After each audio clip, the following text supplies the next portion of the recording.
Please take your seats. The meeting is about to begin. Remember to speak into the microphone, as this meeting is being recorded for public record.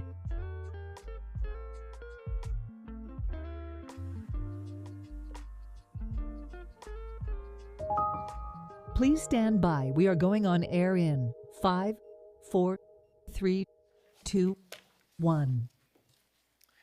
Good afternoon and welcome to the November 25th, 2024 meeting of the Land Use and Sustainability Committee. Today's meeting of the Land Use Committee will be conducted in a hybrid format with members of the committee physically present in the commission chambers at Miami Beach City Hall and staff and members of the public appearing either in person or virtually via Zoom. To participate virtually, members of the public may dial 888-475-4499 and enter the webinar ID, which is 8505-9923-037#, or log into the Zoom app and enter the webinar ID, which again is 8505-9923-037. Anyone wishing to speak on an item must click the raise hand icon on the Zoom app or *9 if participating by phone. Mr. Attorney, let's do a roll call to establish quorum. Sure. Commissioner Dominguez?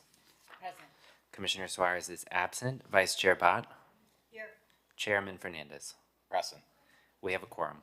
Thank you, and we welcome also Commissioner Rosa Gonzalez joining us today for items on the agenda. And in the audience, we have not only Commissioner Joseph Magazine, but the official junior commissioner of the City of Miami Beach, Capri. Hi, Capri.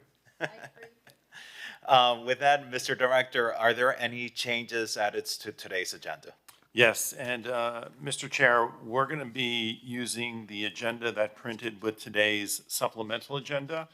So from this agenda, there are 3 items under future items that have been deferred since the original publishing of the agenda last Thursday, and they are Item 20, which was to discuss the development of design guidelines for alternate railing designs for non-contributing buildings within historic districts and a possible amendments to the city's historic preservation ordinance to allow for the administrative review of such new railing designs. This is being moved to a future date. Item 21, which was a discussion of potential amendments to the land development regulations of the city code and the comprehensive plan regarding allowable uses and development regulations within the 40th Street residential single-family overlay applicable to religious institutions. This is also being moved to a future date. And then finally, item number 22, which was a referral to the Land Use Committee to discuss an ordinance increasing fines and penalties for frequent code violations that affect residential quality of life. This is being deferred to a future date. On the agenda that was published as part of the supplemental today, item number 3 regarding future programming of the West lots is being deferred to a future date. Item number 4, which are incentives for property owners to restore and rehabilitate historic residential apartment buildings in the Flamingo Park neighborhood, is being deferred to a special meeting for historic preservation items. Item number 5, to discuss the implementation of a consent agenda for land use board meetings, is being deferred to a future date. Item number number 7, discuss incentives for property owners to restore and rehabilitate historic residential apartment buildings in North Beach, is being deferred to a special meeting for historic properties. And lastly, item number 14, which is an ordinance to create FAR height and setback incentive for non-transient residential uses on properties fronting 6th Street in the CPS2 zoning district, is being deferred to a future date.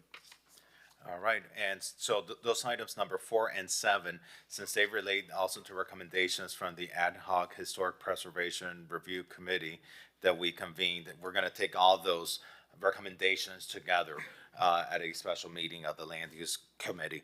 With that, we're going to be taking items number 16, 17, and 18 out of order at the beginning of the meeting. Commissioner Bond. Just for the items that got moved to a special meeting to be discussed all as one, things that are currently listed as future items, would they be pulled out and put into that special meeting as well, if there are any that are relevant? Yeah, I'm happy. I'm happy if there's any related item to recommendations from the ad hoc committee that we convened. I'm happy to consider it there. The intent is for all the recommendations that came out of that ad hoc committee that reviewed our historic preservation ordinance, to consider them all together at that special land use committee. Yeah, because like 24, I don't know if it was reviewed by the ad hoc committee, but it sort of falls into the same bucket of what we're trying to do, so it might be useful to, Sure, yes, yes, maybe item just after this, 24, we can- that makes a lot of sense. I do believe item 24 should be part of that special, meeting, Commissioner. So, Mr. Director, let's note that. And that is item 24 under the supplemental agenda, correct?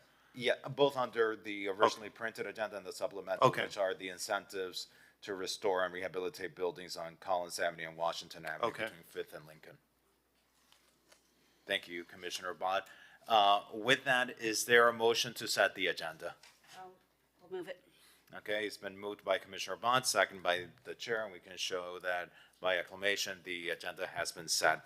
I'm gonna just take agenda item number 16 out of order. This is an item I had placed on the agenda for the installation of wayfinding signage to Ocean Drive from the entrance of the city, at the MacArthur Causeway towards this part of the city, to truly enhance our visitor experience. Oftentimes, because of the change of traffic flow, our visitors at times end up lost trying to get to Ocean Drive, and our Public Works Department actually was able to proactively work on this. I see we have our Public Works Director here.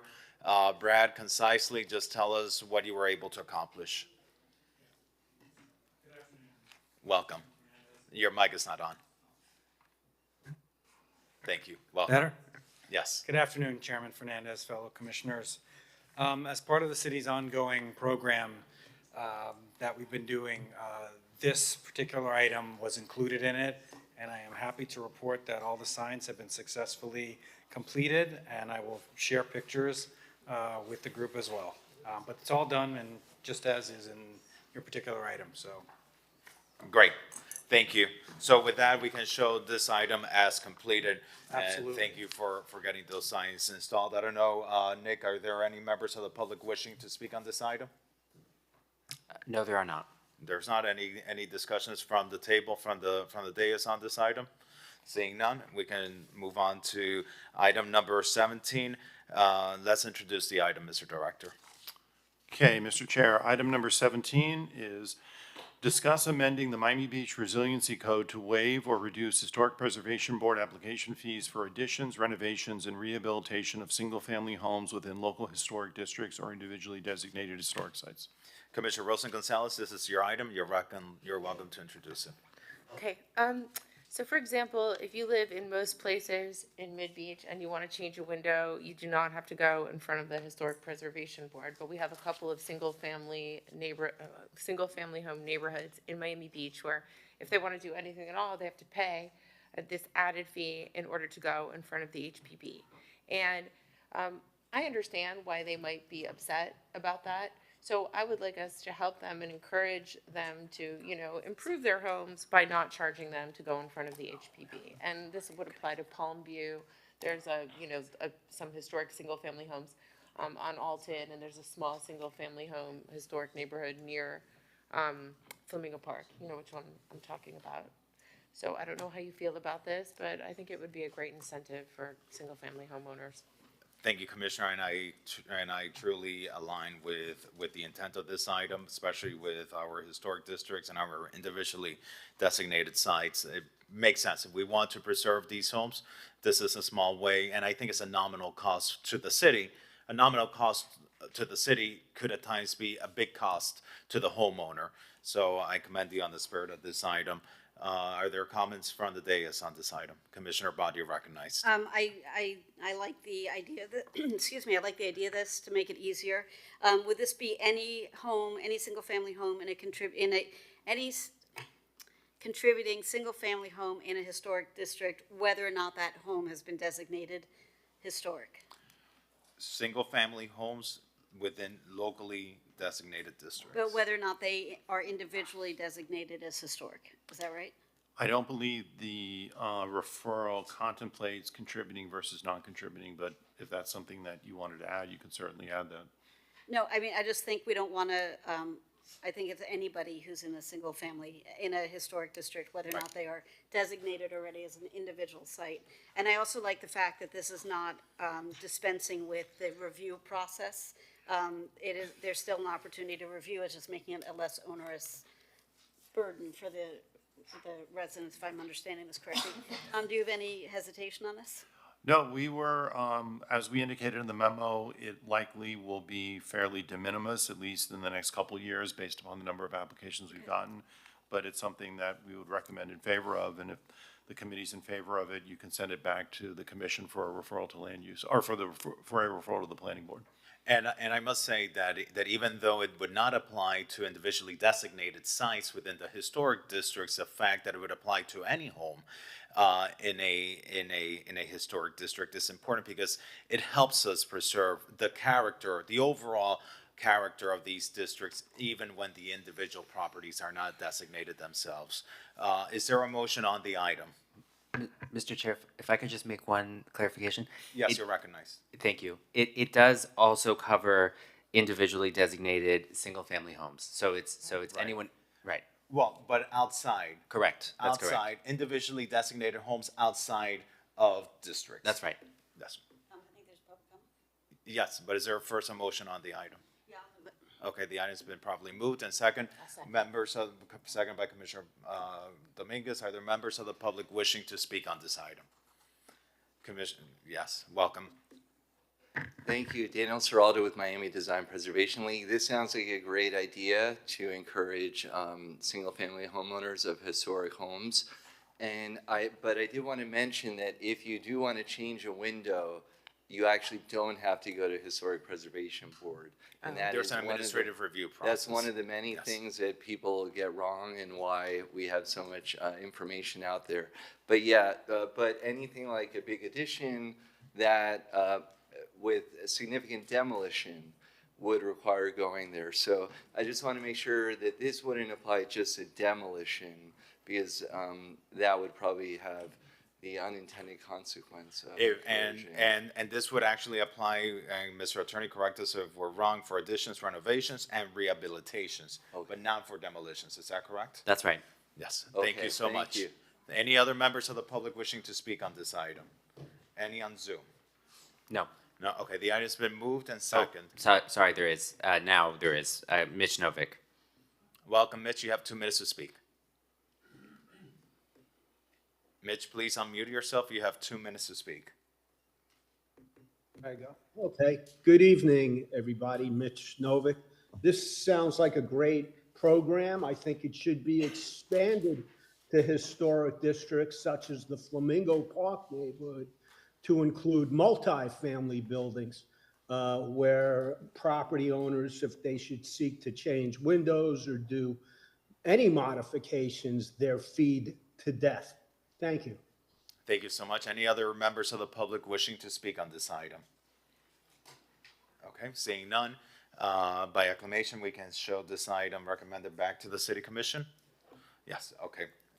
With that, let's move on to the next item, Mr. Director, number 18. Okay, Mr. Chair, number 18 is consider amending the city's land development regulations to require a 6/7 vote of the city commission prior to the adoption of any increase in a property's zoned height. Commissioner Wilson Gonzalez, this is your item. You're welcome to introduce.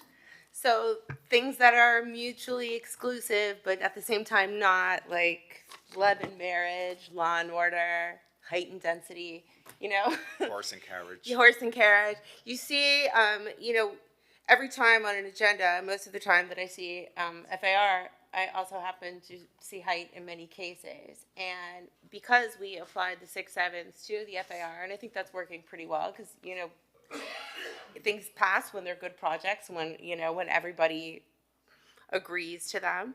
But I do think that having this conversation at the commission and including the height is the correct thing to do, because the two of them kind of coexist. as I speak to different developers around town, they don't just want the FAR, they also want the height. And they don't really want the height without the FAR. You know, sometimes somebody will say, I want height, but somewhere embedded in there, there's also the FAR.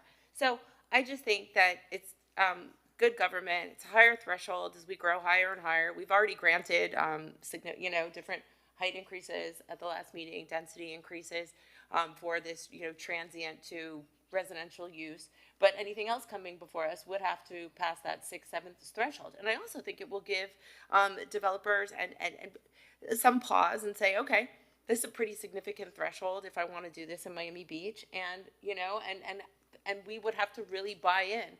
And what does that mean? It means that they will have to do significant community outreach and get compliance from all of the neighbors and, the different, if it's in a historic district from different groups. And I think it will go a long way to better projects at the end of the day, because sometimes when you do hold 100 community meetings to get a 500-story tower, you end up with a unanimous vote because you've done 100 or 200 meetings. And even then, residents across the city, there was outcry. But, there was also, I think it was 200 public meetings. At least that's what the developer of Five Park said. And by the way, where it started out and where it ended up with Canopy Park and, all of these, and the crosswalk that's finally being built and all of those things were there because of those community meetings and because, because actually at the time it was really a question of height. But when it's good, when somebody offers all of these things, then you do gain consensus or at least 6/7 vote. I don't know how you feel about this. Thank you, Commissioners. There are members of the dais wishing to speak on this item. Commissioner Bond. I think it was 200 meetings walking barefoot in the snow uphill in both directions. I like the direction of this. My concern is, we have a generally fairly unified commission right now. My concern is in the not too distant past, we've had very divided commissions. And I worry if, we can generally talk things out on the dais with the configuration of people we have elected now. My reservation is that if you have a very divided dais with personalities that don't want to hear each other, just, have refused to hear each other, which I hope doesn't happen again, at least during the next 7 years. I worry that we might set ourselves up for being, sort of at an impasse on everything all the time and not being able to move forward, make things better. Whether or not forward means passing something, it just, I don't know if we would, I don't know. I like the idea, but I have reservations. So on that, Mr. Attorney, is there a limit on height increases that can be contemplated at the moment? The charter has a restriction prohibiting a variance of greater than 3 feet.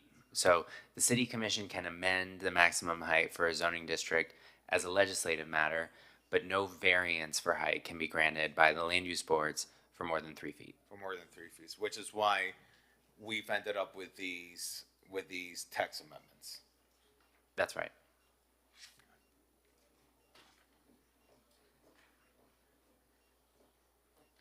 I think, I think it is a well-intended piece of legislation. I think that there's times when you see areas that have been depressed that need support. We've in the past have used it as a tool.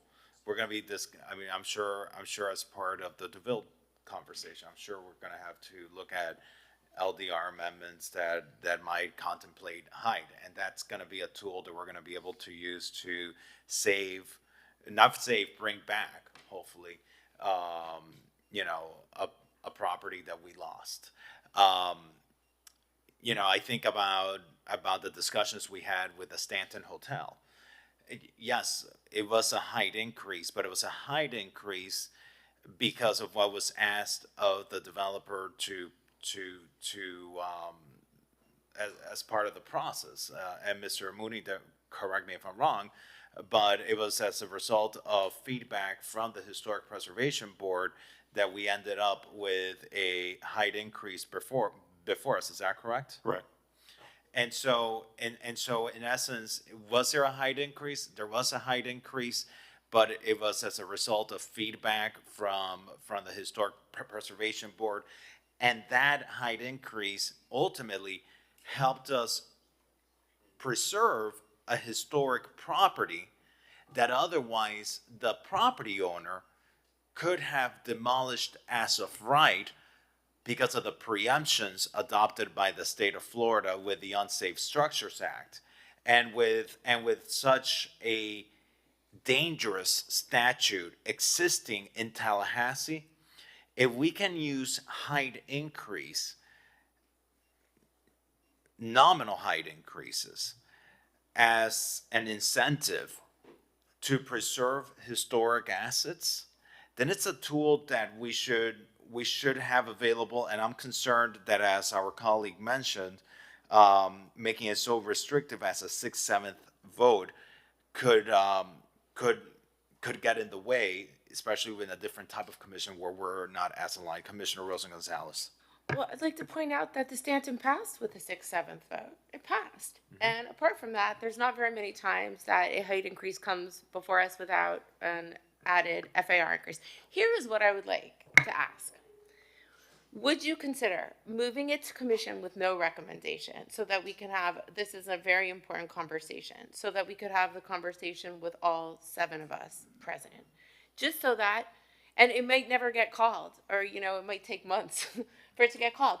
But let's have that conversation, because I would tell you that when it is okay and there's consensus, then it did pass, and it passed with the 6/7.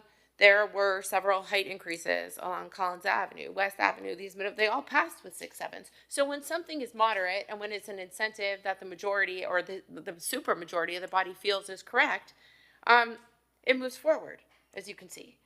That's why I don't understand, and by the way, as I'm looking at the agenda, every single time you have the FAR, you also have the height, so but maybe there's, massaging with, maybe there's added FAR with a reduced setback and no height, but like. So what I would also point out is, not every parcel is the same.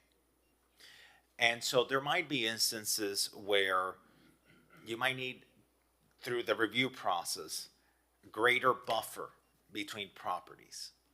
And the way you achieve that greater buffer between properties, I'm just using this as one example, while still allowing people to use their FAR, is by allowing them to go higher. So you may have greater setbacks to reduce certain impacts. You may have, you may not want a building to be as close to the neighboring property. So you may say, okay, the setbacks are going to be bigger, but the building has to go higher in order for them to achieve, their ability to use their property rights without taking away property rights from them in a way that could make us vulnerable then to litigation.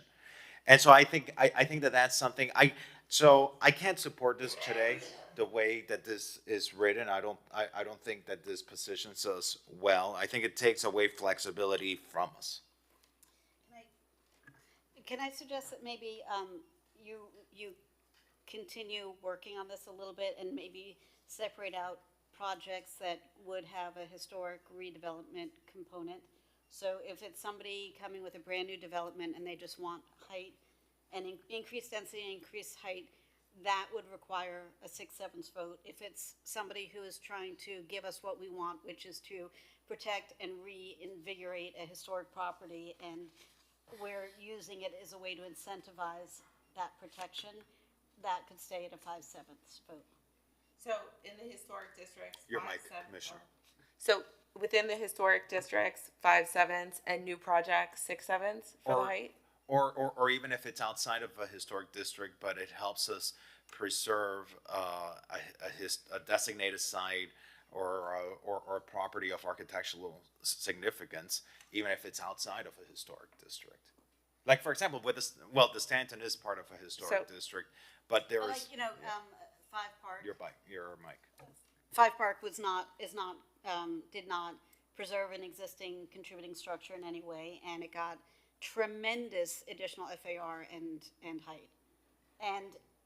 But there are other projects, and there's one coming on West Ave that would get tremendous additional height, not contributing to any significant, any historic preservation effort. But there are other projects coming down the pike, potentially on, let's say on Washington or the Deauville, or that are asking for that in exchange for preserving or reconstructing, in some cases, a very important contributing historic structure. So to me, they're not equal. And 5/7 is not nothing, by the way. 5/7 is already pretty significant. Yeah, but like, for example, on 5 Park, had there been a 6/7, we could have gotten a way better project, but they had the 5 votes solid. You know what I mean? And at that point, to go against something that already is just going to pass on principle when there were so many meetings, I think that if you would have had that threshold, I don't think you would have gotten the 500-foot tower. You wouldn't have. They would have had to bring it down, and I think our residents would have been very grateful. Because I have to say, the one thing that I've never heard is how much I like the tower on 5th Street. Nobody has ever said that to me. People enjoy the park, fine, but all I hear is grief about that. So if that was your motion, I would move it with what you just said to the commission. I'm ready to take that. Yes, I'm ready to take what I can get on this. And I haven't heard from Commissioner Dominguez. But if that would be your motion, you guys would all support this for new projects, I think that would be a great protection. I would support a conversation about it with the full commission if it were bifurcated, completely new versus new and rehabilitating historic. That's a conversation I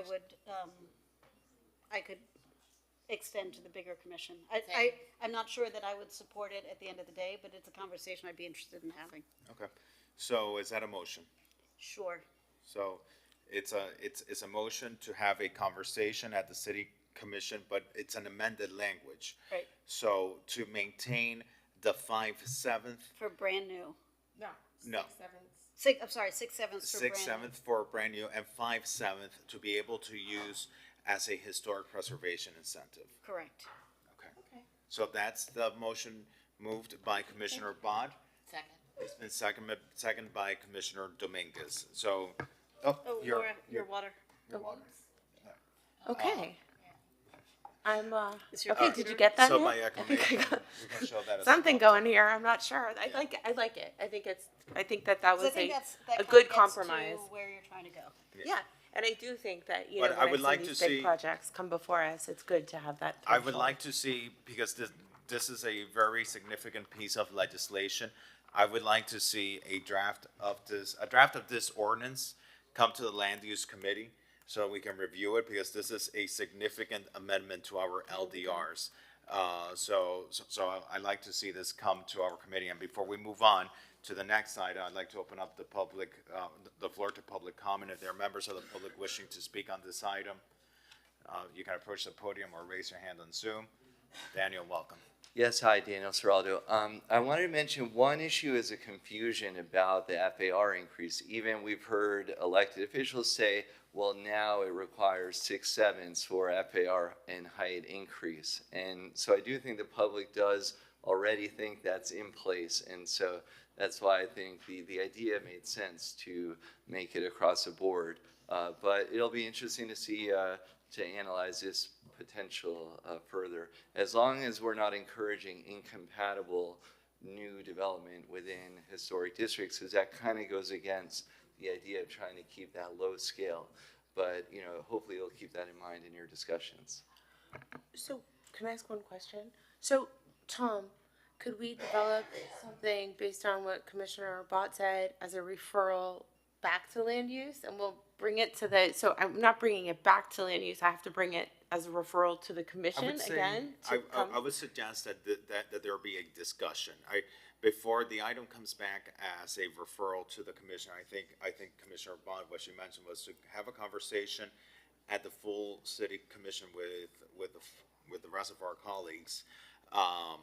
So perhaps a discussion item would be most appropriate.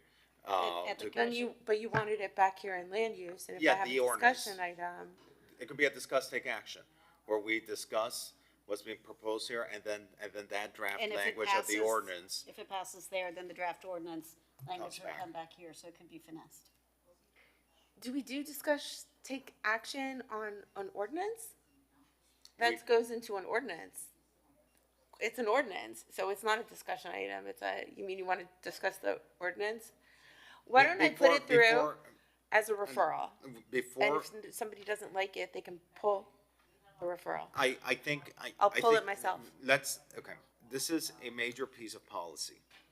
And I think this is a major piece of policy that I think we should get input from all of our colleagues on.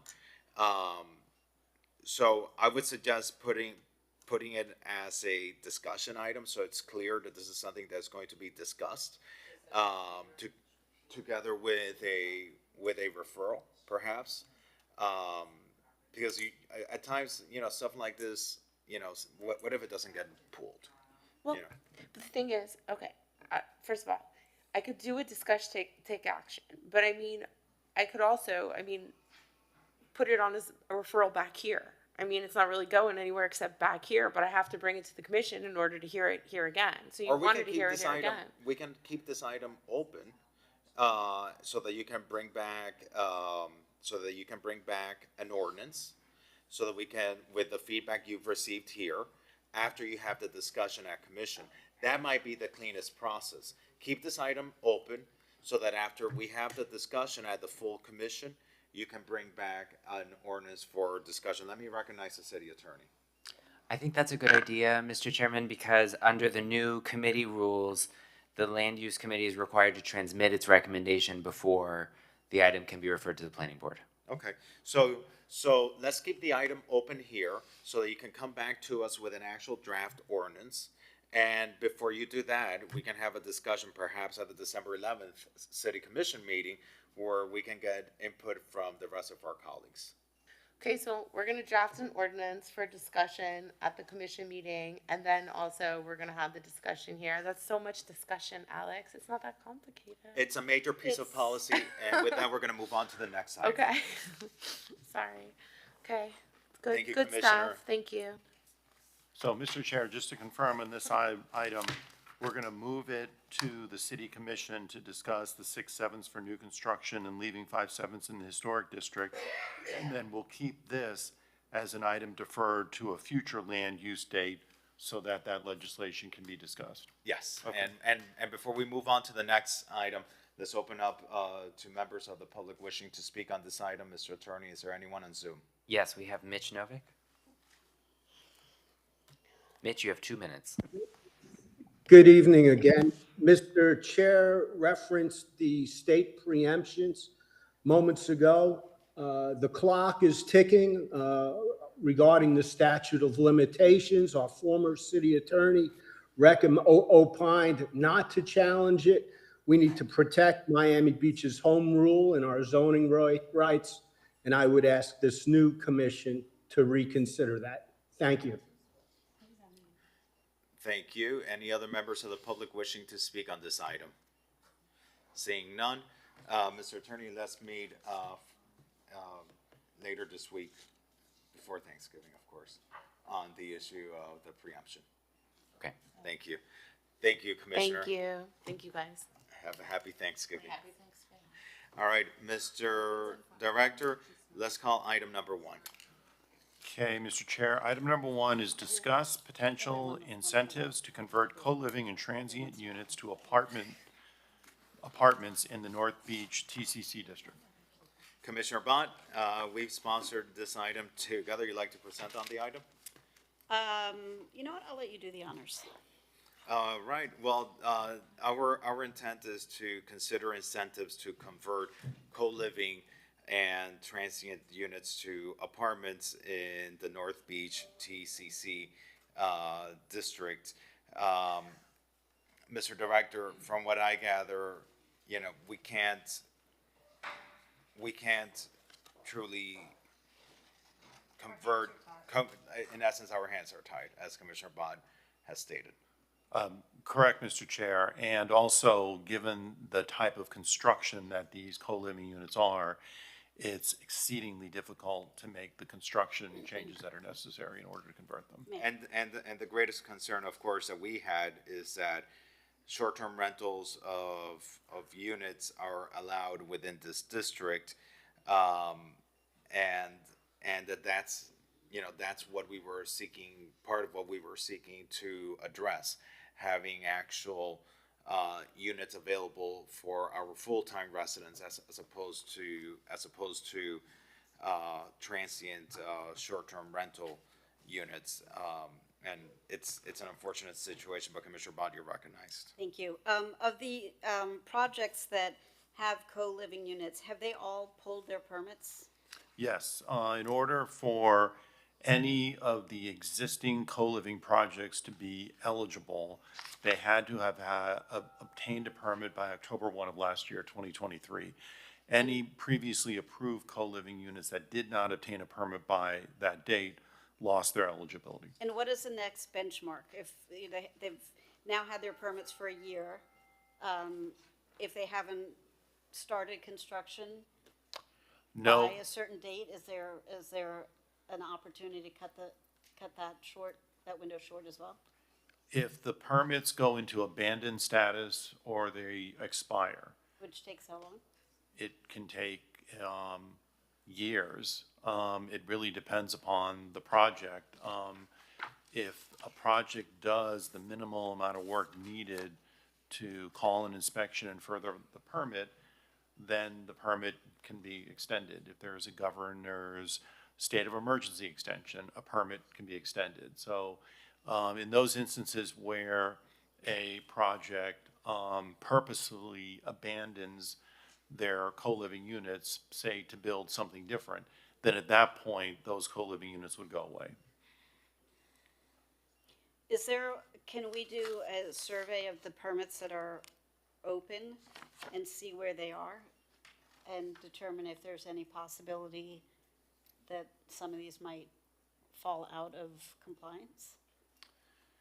Yeah, although different permits are in different phases, some of these are nearing completion, others, because again, it was projects that obtained a building permit process number by October 1, so they have as much time as the final order, which in most cases is extended by the governor to obtain their full building permit, and then after they obtain a full building permit, then they can have a certain amount of time to get the construction going. So they'll vary, but in terms of which ones may never move forward, that's a lot more nuanced and difficult to put your finger on. Let me ask a question.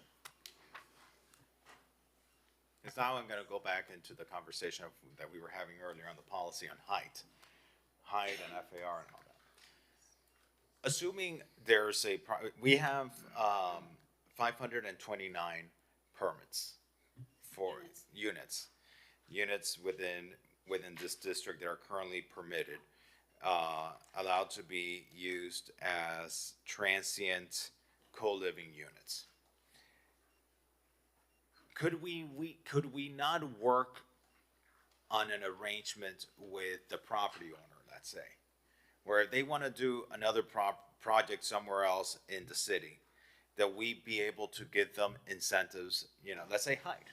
Let's say they need height at another site, that we could say, well, listen, your height is tied, or they voluntarily proffer, let's say, to not have these units in North Beach as transients in exchange for height on another property. Is that something that we can legally do, Nick? I think an arrangement like that would require the cooperation of the property owner with with a permit to construct a co-living project. If I think it would be I think it'd be up to one of those property owners to propose something like that, and then that piece of legislation would need to be evaluated by planning, like any other. Right. But there is a world where, this commission has adopted incentives for the conversion of transient development. So that's something that you all could consider. Okay. Who owns those? It's some. I mean, I believe it's only a handful of groups who own these units up in North Beach. Is that correct? There's a couple of projects that are owned by the same developer, but the others are different owners. Which are the larger developers that hold these interests in North Beach? The ones with the larger number of co-living units, which would be 7118 Collins, 7125 Carlisle, and 409 71st Street. And who owns that? I would need to verify who the actual ownership entity of that is. Those three are the same owner or? No, they're larger developers. I believe that 409 71st Street and the Carlisle project are the same or similar developer, but I believe that the Collins Avenue project is a different developer. And one of them is Crescent Heights. Correct. I believe. Okay, and I think it's important for us as a city, you guys as staff, to keep that in mind as we might get interest from this property owner on projects that they might be interested in doing in other parts of the city. Remind them of our desire to convert these transient units into non-transient units. And perhaps, there's something that could be accomplished. Commissioner Bott, your thoughts on this? I see your wheels turning in your head. I like that idea of swapping things out. Again, the devil's in the details, because until we know what they're proposing, because they might say, sure, I'll make it non-transient, but then I want an extra 40 stories. Well, absolutely not. Yes.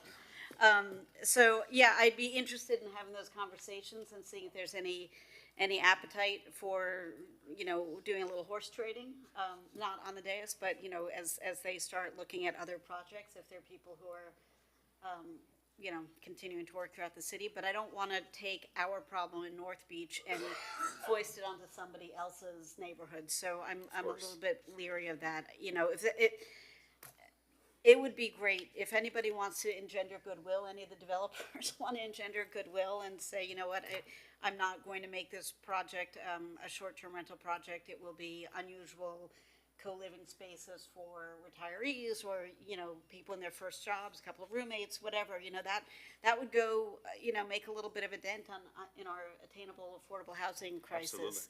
Absolutely. Yeah. And so, again, without foisting our problem elsewhere, but this is a national shortage, a national crisis, and if none of the developers are hurting for money, let's just put it that way. So if they want to do the city they claim to love a solid, this would be a good place for them to show that. Yeah, to make some goodwill with the city, and I would venture to say, co-living is a form of zoning that very progressive cities like ours have embraced to specifically address the issue that you are addressing, Commissioner Bott, of affordability. Our challenge in Miami Beach is that co-living has been perceived to be tied, not just perceived, like realistically with what we have in front of us, with transient units. And that is the concern of our city. When the co-living that has been progressively embraced for affordability is now becoming a business model for transient in and out tourism coming into our city, and we want to be able to figure out how we can keep these as full-time units. Yeah, I mean, look, I'm all for trying new things in the quest of trying to solve issues, but the problem is that these units were all approved in a big flurry, and with short-term rental. And if we wanted to do this properly, we would say, let's try one project maybe in the South Beach area where we've got people with limited means, but who might share a work schedule of being bar backs or whatever, who might be able to be roommates, or near Mount Sinai, where we know that people are not spending a ton of time at home because they're residents and on fellowships and stuff. And so put these projects to test them in areas where they might be likely to succeed, but that's not what was done. These are hotels by another name. Yep. And that's what was done. And so, you know, we are cleaning up, as we've been trying to do for the last year, other decisions that were made before us. And so, Should we conclude this item? Should we keep the item open? What do you think? I think probably conclude, because if you hear from anybody, you can bring it back to us and, But I don't- we should have a list of who these property owners are. Yeah. Who are the principals of these entities, and we know one, but there's others. So that as they come forward to you as a planning department for other projects in the city, there, you know, we are wise in our opportunity to try to find these conversions back to full-time residences that we desperately want to encourage in our city. With that, are there members of the public wishing to speak on this item? Seeing none in person, are there any via Zoom? Mr. Director, okay, with that, we've concluded this item. Item number 2. Tom. Okay, Mr. Chair, item number 2 is expedite the opening of the Baywalk and move the development of the Baywalk up on the Geo Bond prioritization list and present the Baywalk plan to the LUSC committee. All right, Commissioner Dominguez, you have been the champion of our Baywalk. You're welcome to introduce your item. Thank you. This is an item to ensure that the Baywalk is completely connected, and there are different parts of the Baywalk that are currently in progress, and I'll let David give us an update on that. Welcome, David Gomez, Director of our Capital Improvements Department. You're welcome to. Mr. Chair, Commissioners, good afternoon.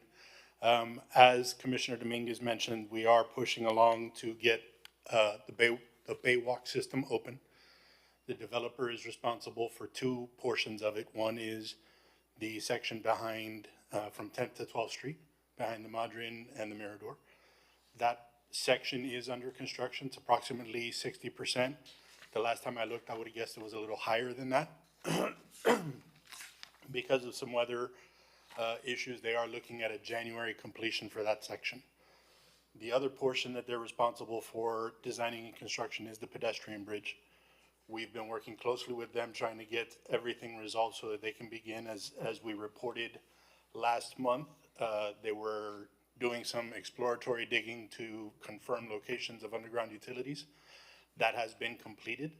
At this time, the only permit pending so that the city can move forward and issue an NTP is the approval of the lane closure from FDOT. And the developer's here to give us an update on where that is in the process. David, I have a question. So earlier today, the city attorney and I met with someone who talked about grants that could potentially be available for pedestrian bridges that are connecting baywalks. Are we using any grants for this? The only funding for this is GOB funding. So there might be opportunity, we could talk offline about that, but the person that we spoke to was very excited about the pedestrian bridge and thought that we could get grant funding if we qualify. We're happy to look into it. So, at our June meeting, actually at our July 24th meeting, there was an item on the agenda where the developer agreed to a specific timeline for progress of the pedestrian bridge. Where are they with that timeline that they committed to earlier this year? No, they're significantly behind schedule. They're several months behind schedule, Why? even though they have committed to maintaining the completion date. There's no way that anyone can maintain a completion date if they are so significantly behind schedule. And so I need to understand why it is, because it's gonna be soon 5 years that this developer was granted the extra FAR from the city. And a promise was made to the residents of this city that they would have a bridge. And on May 1st, this committee passed a motion regarding that schedule. And so, you know, who's here from the development team to speak to us and give us any assurances that the public is going to be getting what they were promised? You want to go first? Hector Watera and Alice Bravo. Alice Bravo and Associates. Welcome. So I'll, Yeah, no, go ahead. we, for at least the past, I've lost track of how many months now, we have been working very closely, not only with the city, but with FDOT, also their county permits and state permits that we have to get. And there's been a huge effort in terms of just the coordination efforts with the Florida Department of Transportation. They're very sensitive to lane closure analysis, et cetera. Extra activities have been taken because of sensitivities of the utilities in the location, so extra explorations that are normally done are being performed just to make sure we define where everything is. And we've been working very closely with the city. There's a lot of permits that we have worked through and gotten with their help that weren't originally aware, something we were aware of back in August. So basically, we're going through a lot of due diligence that if the city were doing the project by itself, they'd still be doing, but we're doing it together, cooperatively, and we're very close to the end. So we're in It's been about 5 years that this was promised to the public. Mr. Attorney, at the May 1st meeting of this committee, we passed a motion that the mayor and city commission considered the timeline and the benchmarks provided for these two projects. Clearly, one of them is significantly delayed when discussing any future grants or development agreements with this developer. Does this developer have any pending grants or development agreements with the city? There is an affiliate of this developer that has a pending grant agreement. Okay. And how much is that grant agreement for? 75 million plus interest. $75 million of the taxpayers' dollars that the affiliate developer has before the city. And I made it very clear on May 1st. I made it extremely clear that I could not support anything else unless these commitments were held up to the public, because the public has been waiting now for nearly 5 years. They got the FAR, they got the tower, I think they're delivering the units, but the public hasn't gotten their bridge. And guess what? The developer is now getting an extra $75 million from the taxpayers. To me, it's unconscionable. It's unacceptable, and I'm sorry that you're having to come here and represent the developer and give face to us on their behalf on this situation.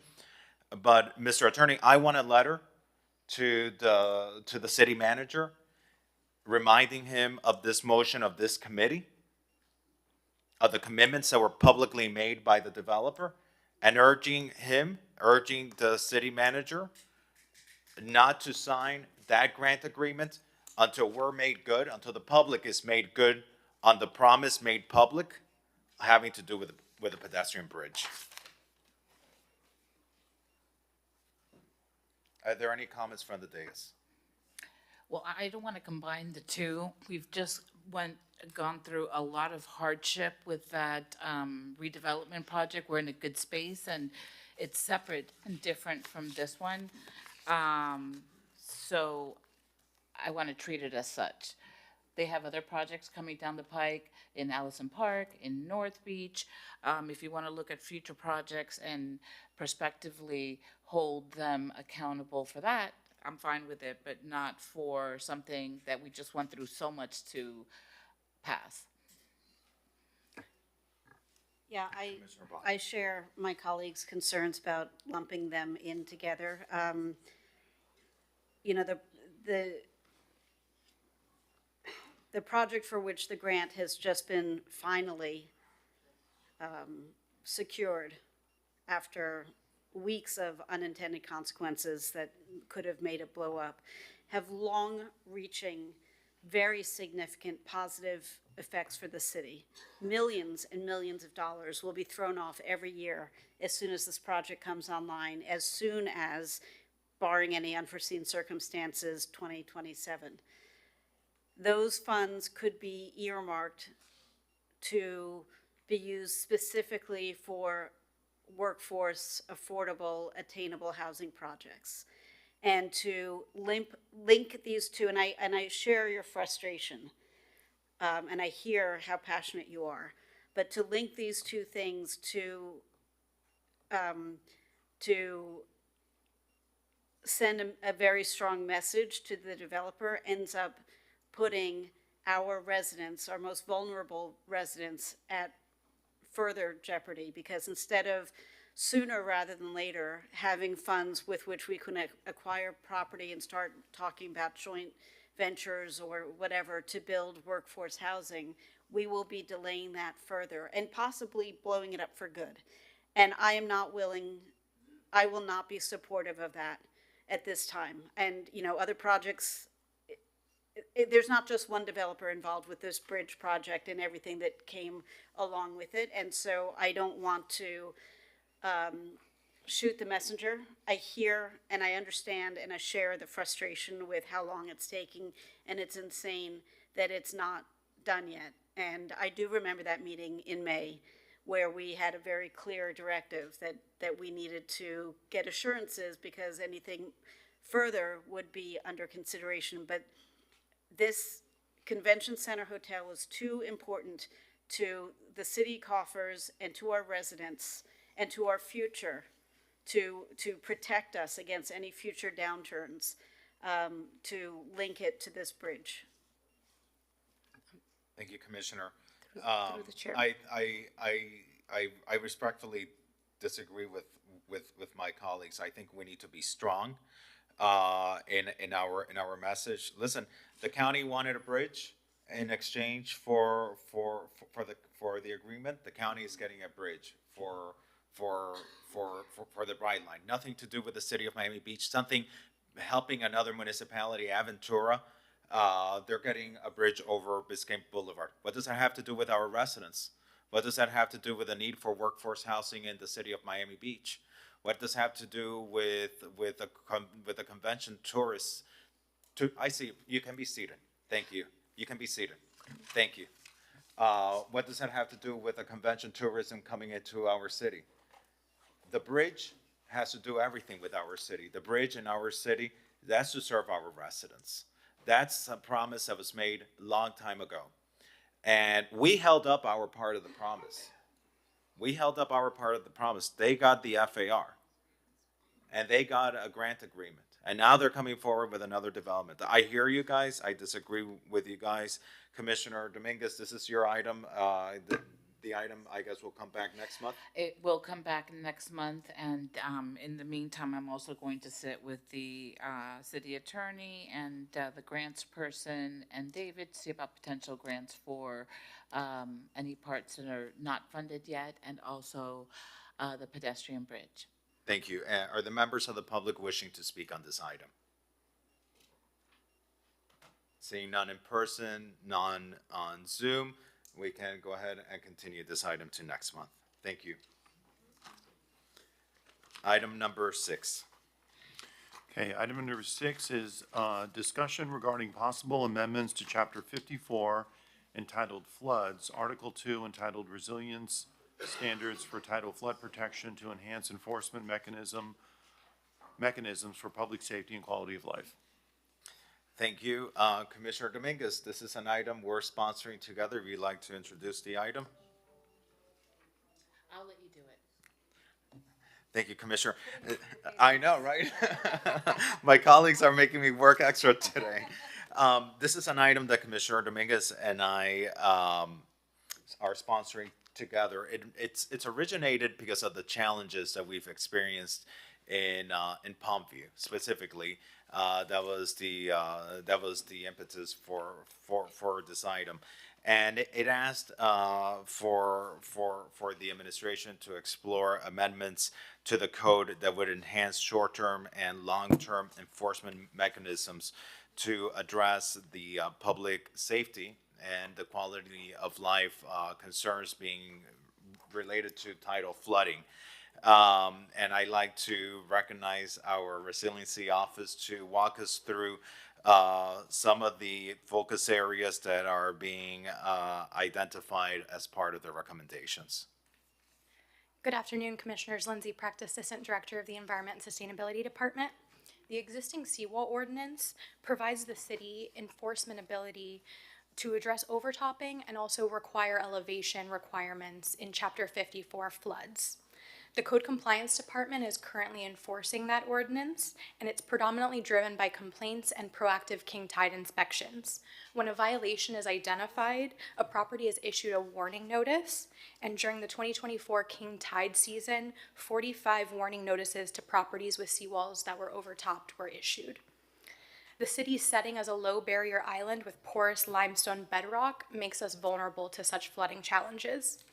The city completed a sea level rise vulnerability assessment in September of 2024 through the Resilient Florida Grant Program to identify and prioritize over 67,000 city-owned assets that are vulnerable to such flooding. One of the key vulnerabilities identified in that report is that the west or bay side of the island is at risk of flooding due to the low elevation of its seawalls. Staff explored the possibility of requiring property owners to implement temporary measures, such as the installation of flood barriers. To be effective, the ground surface behind the seawall has to be able to support the weight of the barrier, stable enough to prevent it from shifting, and also be void of cracks that would allow water from flowing underneath. A site-specific suitability assessment may be necessary for such measures. Staff also evaluated the improvement of coordination among city departments.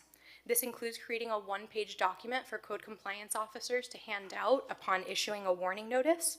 It can be located online once complete, and we could also work with the Neighborhood Affairs Division to provide them to neighborhood associations. Currently, the ordinance requires that property owners initiate seawall repair or improvements within 60 days of receiving said warning notice. However, demonstrating such progress can be a little vague. Therefore, the administration recommends, in addition to the 60-day requirement to demonstrate progress, adding a 6-month requirement to submit a building application for a building permit at the City of Miami Beach as well as to Durham. Furthermore, staff has encountered projects where the existing seawall does not meet the code-required minimum elevation of 4 feet NAVD when the applicant is doing less than substantial repairs. At that point, they would then be required to take on more substantial repairs and meet higher elevations and spend more money on seawall repairs. Therefore, to avoid this, we would recommend adding potential exemptions, but only for maintenance work such as spall and crack repairs, things such as a footer or riprap. These exemptions would only be considered as part of the building permit process. If a seawall was found to be in violation of other areas of the ordinance, such as overtopping, it would not apply there and they would still be required to go to the higher elevations. It would also be recommended to require applicants to submit an itemized cost of construction or a copy of the contract. We've seen that many times the work is estimated at $299 per linear foot because $300 per linear foot requires more substantial improvements. So having that included as part of the building permit process would streamline and make enforcement a little bit easier. We were also asked to research the potential for the city to take on private properties that were neglecting their seawalls and causing flooding on our rights-of-way. Additional research would need to be conducted with the city attorney's office to determine the feasibility of such policy that would enable us to perform this work on private property and also potentially issue liens on said properties. So these are the short-term solutions that you have just enumerated. Correct. There's another section that are the long-term solutions, and then some public safety related considerations. But let's just quickly go, before we proceed into the long-term solutions, go through the short-term solutions. So so you mentioned, one of the things that you mentioned, was to create a one-page document for code compliance to distribute to property owners, listing the requirements of the ordinance. Yes. Right now, what type of information are we providing to these property owners? Right now, they get a violation, and that warning notice identifies which part of the code they would be in violation of, and then tells them to submit that progress within 60 days. It doesn't outline the common next steps or permitting FAQs. And this would in essence help them take the next steps to repair their seawalls. We believe so, yes. Okay, and together with that, you mentioned to demonstrate progress within 60 days of obtaining proposals from a seawall contractor in addition to the 60-day requirement for a permit. Yes, that's correct. So right now, the language is a bit vague and just says to demonstrate progress. And so that could mean hiring an engineer, having plans, but it doesn't actually enumerate the steps such as actually submitting for permits. So we believe by adding a 6-month requirement to submit permitting applications to the building department as well as DERM would streamline the process and help them meet the later timeframes. So from the moment of receiving a violation or a warning? A warning. So from the moment of receiving a warning, after receiving that warning, they would have 6 months to file a permit application to our building department or to DERM. Correct. And the 60 days, they need to show between the warning and the 6 months, within 60 days after getting the warning, they would have to show proposals from a seawall contractor. Correct. Or something like hiring an engineer to determine what possible outcomes would be possible for their property. Okay, and these and just to put it into context, this would be in circumstances where there is tidal flooding that is affecting the public right of way. Correct. So in essence, because of the impacts that this is having to public property, to the ability for residents to go through a neighborhood, or the ability for, people to walk on a sidewalk or to use their bicycles on public right of ways, because of that flooding being caused by a damaged seawall, we would be taking these steps to setting these guidelines and setting these benchmarks, in essence, Yes. to ensure that there is compliance with these improvements. Correct. It could also improve water quality because overtopping and undermining of a seawall, you never know what's on a property, and there could be fertilizers or soil mixing with the waters of the bay. Okay, so I think, the one-page document for code compliance officers, that's a no-brainer. I think that would be a good and informative tool that would help educate the public that might be very overwhelmed when they hear having to make improvements to a seawall. Setting these benchmarks, again, with what we've experienced in other neighborhoods, that a property owner is aware of deficiencies in their seawall and just sit on those deficiencies, not caring to the impacts that's causing on the public right of way. This, to me, these benchmarks seem to me to be very much appropriate in the mission of protecting our public right of ways. The temporary measures and the installation of flood barriers. Explain that to me a little bit better. I know this is something the city has looked at. Most recently, we considered it as part of Pondview. We didn't go out there and install an actual flood barrier, but we were able to make a mock flood barrier per se. What would be the requirement under what staff is proposing? So here, it would be very site-specific, so an individual property would have to demonstrate that the barrier that they would be proposing for their property can withstand, so the existing seawall would have to withstand the weight of the proposed barrier. And so there would likely be an assessment period with whatever they'd be proposing to ensure that there would be no additional overtopping, there wouldn't be any settling of that barrier, and then also no voids underneath where water would potentially come up from the bottom. So this would allow the property owner to install a temporary barrier? It would, but it would have to be very site-specific in case the weight isn't, in case it doesn't settle properly behind that seawall. And right now, they're not allowed to install these barriers? They can if they would like. We can just enumerate it more clearly in the ordinance. I see. Okay, so putting it as an option. Placing it as an option. Correct. Okay.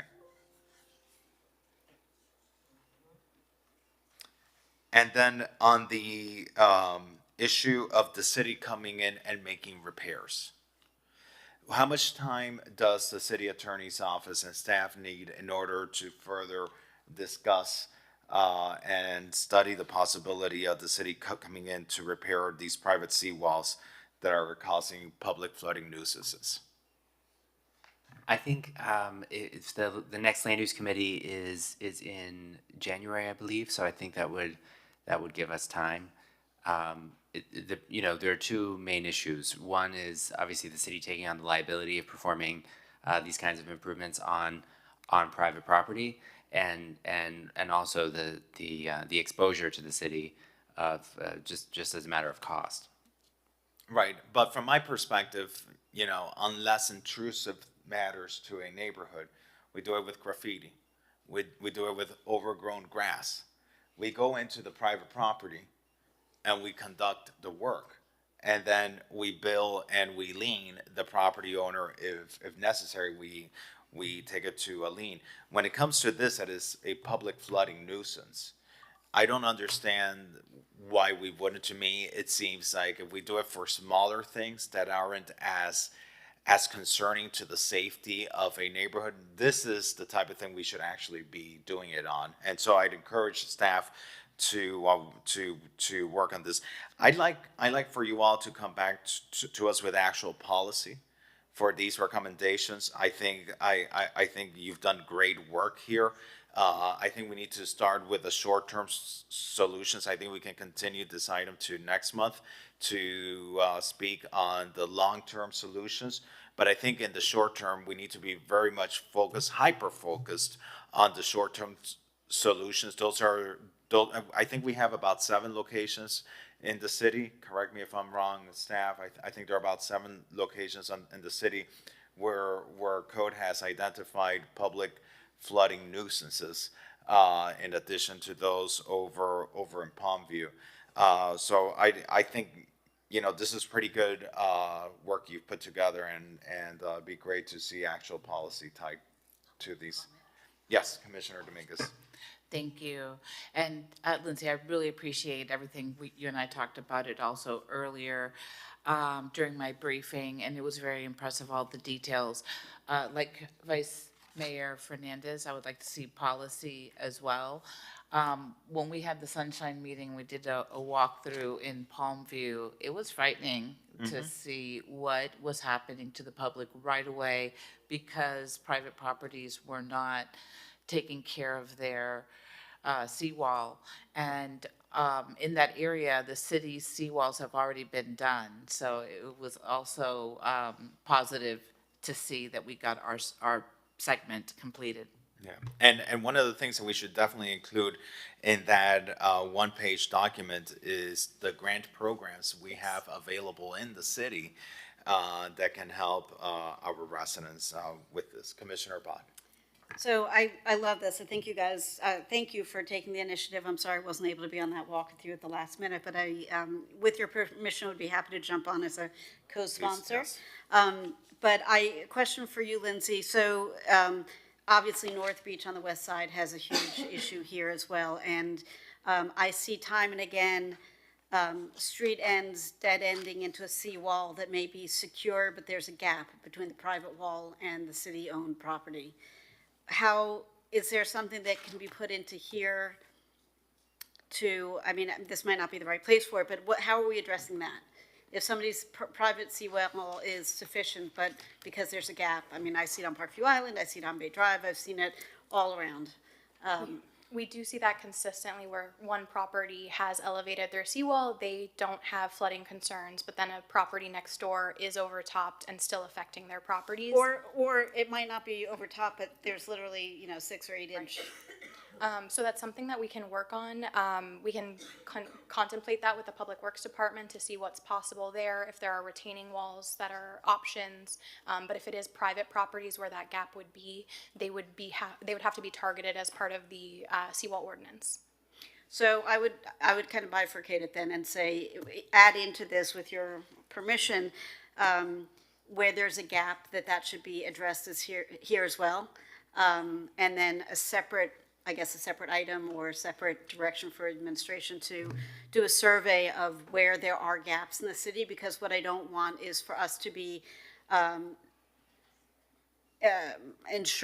demanding that private residents maintain their property and alleviate this, but we're not doing anything, like if I spend $100,000 to fix my seawall, but I live next door to the street end and there's a gap on the city-owned property, I would be pissed. And so I don't want that to be the case. So those would be my thoughts. All right. With that, we can have this item come back next month. Yes, and I'd also like to note it was a dual referral to public safety, so it will be at public safety next Monday as well. Great. Monday, yeah. Yes. Monday. Wonderful. All right, great. Well, thank you so much. Great work. With that, let's introduce item number 9.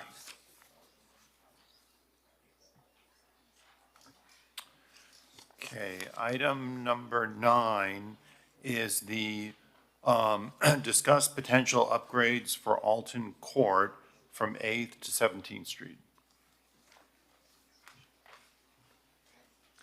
All right, and I see our Public Works and our Transportation Department are here.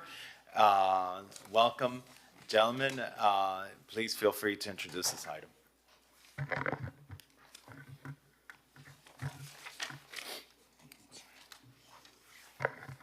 Welcome. Good afternoon again, Chairman Fernandez, fellow commissioners. This item is back and it's kind of getting life again, thankfully, from a few years ago to discuss potential upgrades for Alton Alley Court from 8th Street to 17th. From the Public Works perspective, we reviewed the costs that were provided last time for this particular item and updated them for resurfacing, sidewalk repairs and striping, when dealing with potholes and cracks that could affect safety and rideability, as well as signage. And from the other perspective, transportation will take the other piece as it relates to additional striping as it relates to transportation type functions. And I'll then let Jose talk about his piece as well. Thank you, Brad. Good evening, Mr. Chair, committee members. Jose Gonzalez, Transportation Director and Interim Parking Director. So from a transportation mobility perspective, our role is really to provide the striping needed, the wayfinding signage needed for cyclists to know that this alleyway is available for their use. We want to draw people, for example, from West Avenue over to the alleyway, so there's some wayfinding signs involved with that, and striping, striping of the pavement as well. So the main thing is really to make the alleyway bikeable, if you will.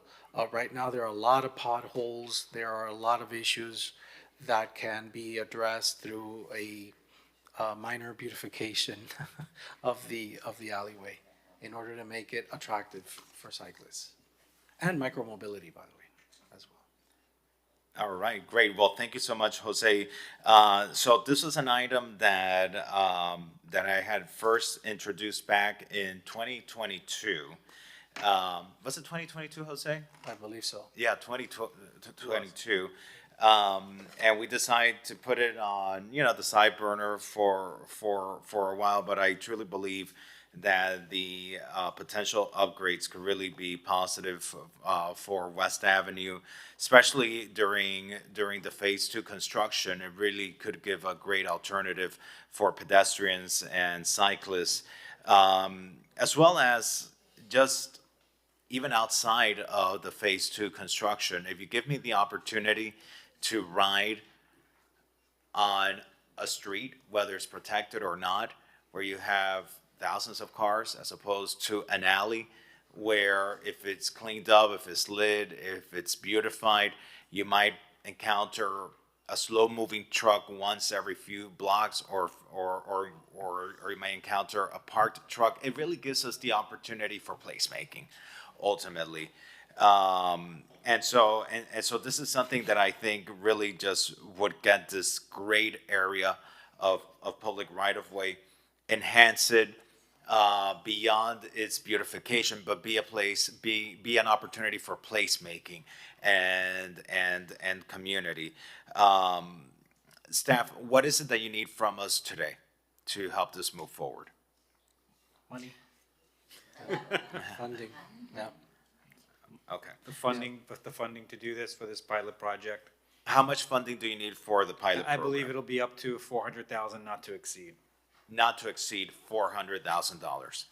Okay.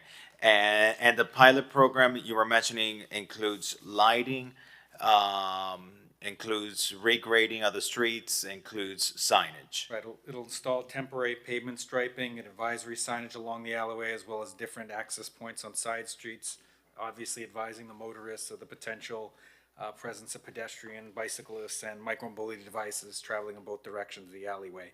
And that includes, wayfinding signs to help bicyclists in the alleyway. And would that also include, let's say, at the intersections, at the intersections where Alton Court, let's say where Alton Court crosses 10th Street, 13th Street, would the pavement marking continue on those cross streets? Yes. Yes, they would. And there would be signage as well, both signage and striping. And the approaches to the alleyway, concrete approaches to the alleyway would need to be, just rehabilitated. That's built into the cost. Because what happens is, since those alleys are very old, a lot of trucks go in there, the concrete approach Yes. to the alleyway is all ripped up and it has holes and crevices and whatnot. So that part of the sidewalk would have to be upgraded as well. Okay. All right, colleagues, questions, comments on this item? I love this item, and just if you allow me one quick sidebar on this. Yes. Brad, so I've been working with Brad and Jay on an item for the alleys between Ocean Drive and Collins. So, and it's a little bit different from this, but are the alleys that we're talking about here, the Alton Court, do they the same issues that the alleys that we've been looking at have, where they kind of sink into the middle and there are puddles and there are dumpsters and they're kind of mangy looking in general? I wouldn't say it's all like that. I think there are obviously that some may have that, but I don't think most of them have that issue to that extent as we looked at the other ones that we had looked at. Okay. But I just want to clarify one thing, Chairman Fernandez, on this, because you had said something and I need to Lighting. I said lighting. You said lighting, and lighting. But actually, not part- lighting, lighting actually, we worked with FPL a number of years ago, and we were able to get the new lights, the new modern lights installed on Alton Court. The entire stretch of Alton Court. Actually, I was still on the Police Citizens Relations Committee. I was the chair of that committee at the time when we were able to do that. So it just came out. So maybe we can talk offline, so it's not to divert the committee, but I do want to see how we might be able to dovetail. I don't think we need to go all the way to what this is doing, because we have Ocean Drive right there, and that is a whole pedestrian, there's the beach walk, and then there's a bike lane there, so I know those are costs. specifically for this, but if there's an opportunity to dovetail some of the cleaning up of, you know, the mess on the on the east side that ties into what you're doing for the east side, then maybe we can find a way to do that. We could definitely take a walk. What's that? We can definitely We'll take a take another walk. walk. I'm good with walking. And let me just, well, let me recognize Commissioner Dominguez, and then I'll just follow up with some questions. I was just going to say that this is a very creative approach, and with the West Avenue Phase 2 coming down in the next couple of years, it's going to be very messy down there, and to have protection in the alleys, I think, is fantastic. So great job, keep it up, and on to my next colleagues. All right. Thank you, Commissioner. So I just have a question. Right now, of course, alleyways are used for trash collection. Is there a schedule in which trash collection occurs in those alleyways? Trash collection and also deliveries. Clearly, you know, you've got, you know, Trader Joe's, or you have Whole Foods on the southern end of it. So what are the schedules for those deliveries? I mean, it's very hard to tell you about specifics to trash because every business has, you know, different levels of service.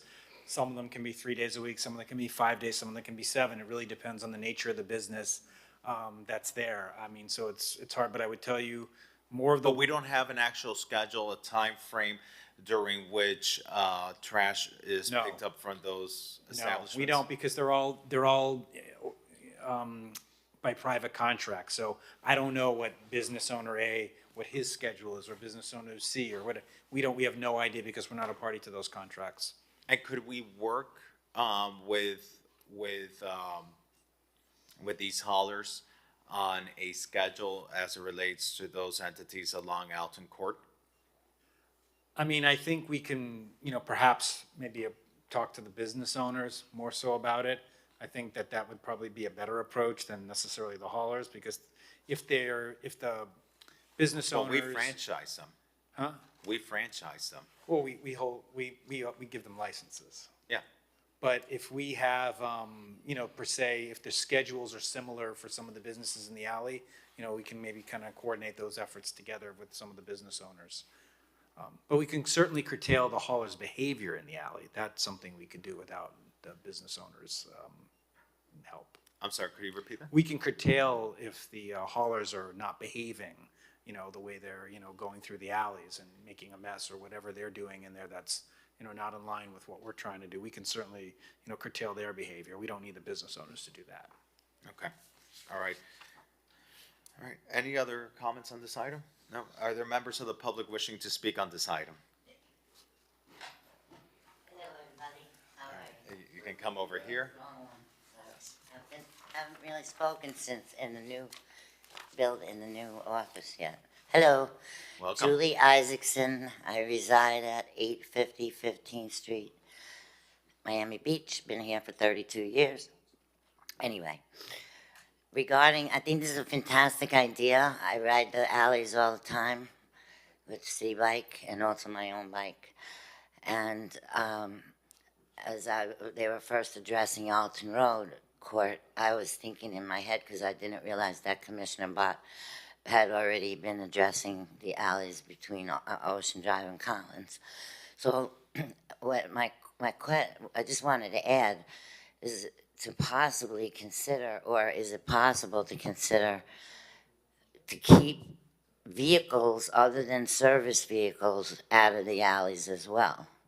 Because a lot of cars try to take detours and going through the alleys. And part of the purpose of having what they're doing, what they're proposing, is for safety of the bicycle, of people, or pedestrians too, perhaps. So maybe it could be considered to restrict non-commercial or non-delivery, non-essential vehicles from being on those pathways. And then maybe could expand it to other alleys beside the 2 that you're already working on. Thank you. Wonderful. Thank you, Julie. It's good to see you. And I'm going to ask staff to look into that. I do know some multifamily buildings do have their garage entrances from the back, but perhaps a way to address some of what you're mentioning is maybe we can implement some traffic calming in the alleyway to discourage detour traffic. Because I know like sometimes, I will admit to this, sometimes if traffic is too bad on Alton Road, I will detour on Alton Court. And it's and it is convenient. So I'll ask staff to look into ways that I we think can it's- discourage that vehicular traffic from going in there. I thank you for that. I think it's actually worse on, between Ocean and Collins, because a lot of cruisers, people that are just cruising for no reason, decide to cruise there once they realize they can't go onto Ocean Drive. I don't think it's quite as bad on Alton Court, but Thank you, it would Julie. be great. Thanks again, and Thank it's you, good to Julie. see everybody, and happy Thanksgiving. Thank you. Happy Thanksgiving. Any other members of the public wishing to speak on this item? No one on Zoom. No one on Zoom. With that, I'm going to close the public comment. So I'm happy to entertain, Commissioner, a motion referring this back to the City Commission with a favorable recommendation so that we can explore the funding. So moved. All right? It's been moved by Commissioner Bond, second by the chair, and we need... Yes, and we need Commissioner Dominguez so that we can do a vote, because otherwise it's a vote with... Yeah, we can't vote, yeah. We need Commissioner Dominguez for a vote. All right. Okay, all those in favor? Emergency, but yes. Yes, okay, so, yes. All right. With that, let's go on to item number 10, which is a discussion item. Okay, Mr. Chair. Item number 10 is a discussion regarding monthly updates on the GeoBond Beach Walk Reforestation Project. All right. So this is an item that I placed on the agenda. Just to keep us in the loop, I want us to receive regular updates on the project's progress and just, you know, understand the direction that the city is going in with this. Certainly, we've received a lot of feedback, especially as it relates to the fact that the beach walk hasn't been generally a very shaded area.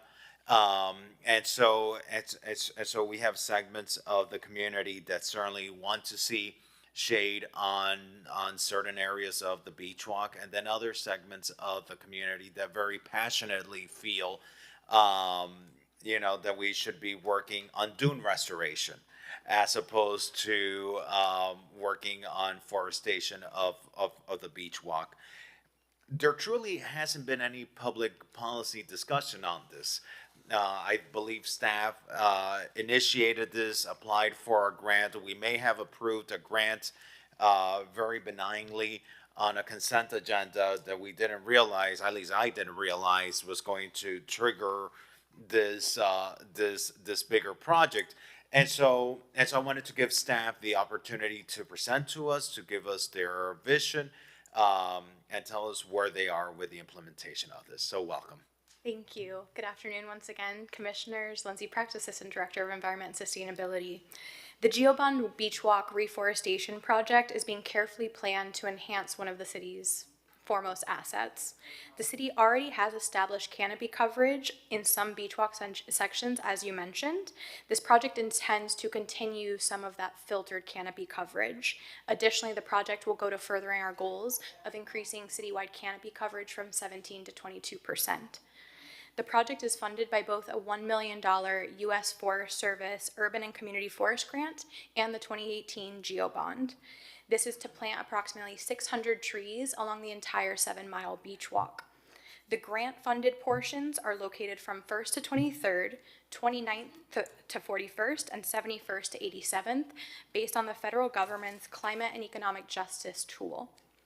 The grant application was approved by Commission, as you noted, and then subsequently the City Commission approved the purchasing of the trees in July of 2024.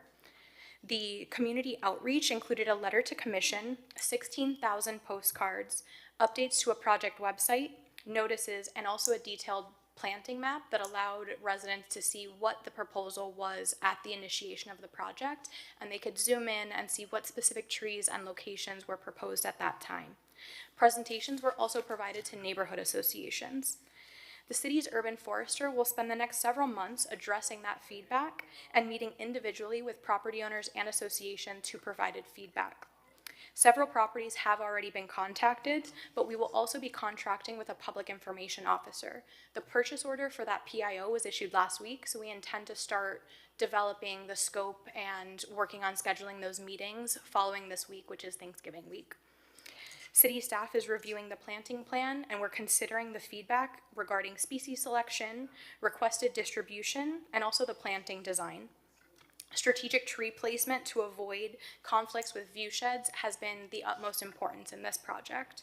We will also not plant trees adjacent to associations that alert us that they do not want trees.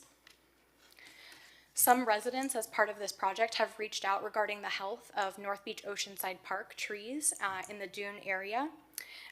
The project was initially reviewed by city staff at the 1-year warranty phase and the project closeout, and all trees were deemed healthy at that time. We also conducted a field survey following that project closeout in October of this past year and found 38 completely dead trees at that time. We scheduled a re-inspection for later this month, which began on November 22nd. We believe that we will conclude that evaluation this week. The follow-up inspection on the severely declining trees determined that there are several declining trees that were not evidenced in the October walkthrough.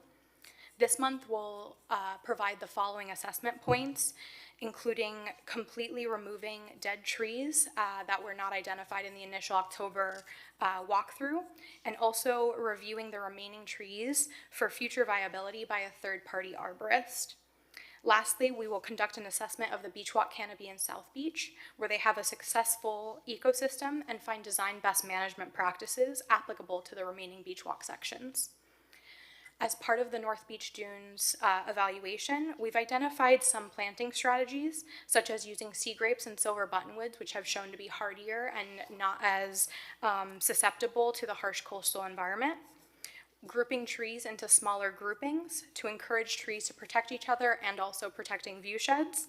Installing smaller trees initially, they'll be able to better adapt more quickly to the harsher environments, and also longer watering and establishment periods. The anticipated new project date for planting is the spring of 2025, which would coincide with the rainy season.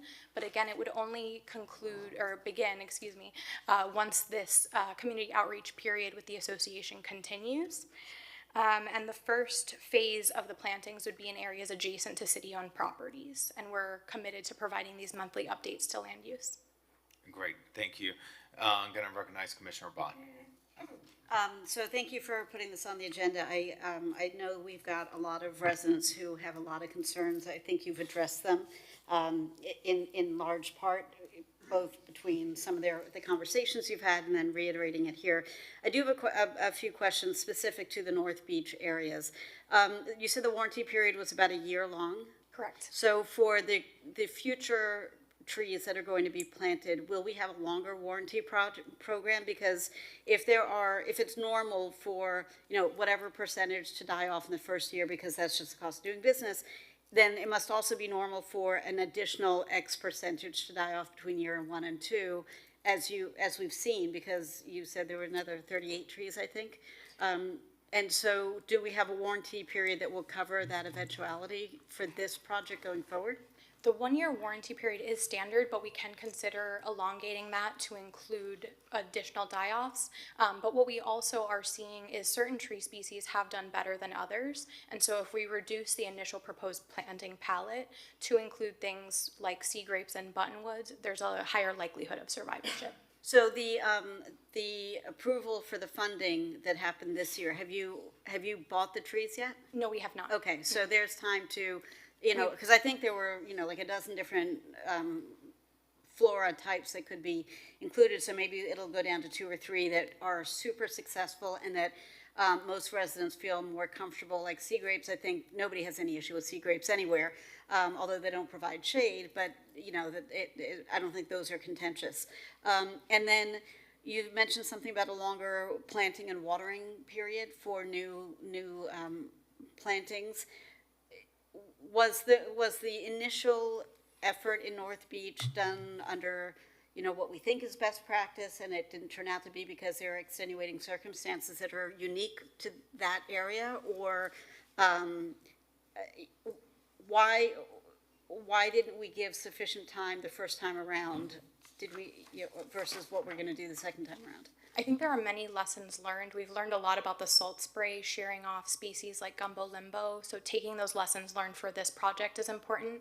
We do like to keep the dunes as a natural system as much as possible, so the trees on the east side of the beach walk did not include watering the way that the trees on the park side did, but as part of this project, we would require watering trucks to come out more frequently for that extended period. So when we put this together, did we look to other coastal cities who have taken advantage of these grants or done it on their own dime to do this kind of planting effort, whether it's reforesting or foresting for the first time? Because it seems like I won't say all the way to a black thumb, but it's not a bright green thumb. So I'm not casting aspersions at all, but it seems like these are things we should have known about had we talked to other coastal cities and been prepared for. So can you just walk me through a little bit of how it happened last time, and then how we're going to not have it happen that way again for the next time? Yeah, so the planting palette at the time was using recommendations from the Florida Department of Environmental Protection and the Institute for Regional Conservation that provide recommendations for specific areas for coastal hammock zones, which this area of the dunes on that western side of the dunes, eastern side of the beach walk would be. So those are the planting palettes that we considered. And in practice, all of those recommendations should work. But again, there are lessons learned with every project, and that can include different characteristics of North Beach versus South Beach. We have similar trees in South Beach that are doing well. So evaluating sites specifically and learning about shear.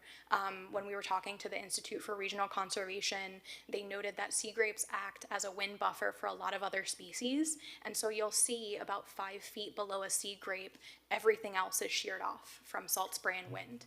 And so those are important lessons to consider moving forward with this project. Okay.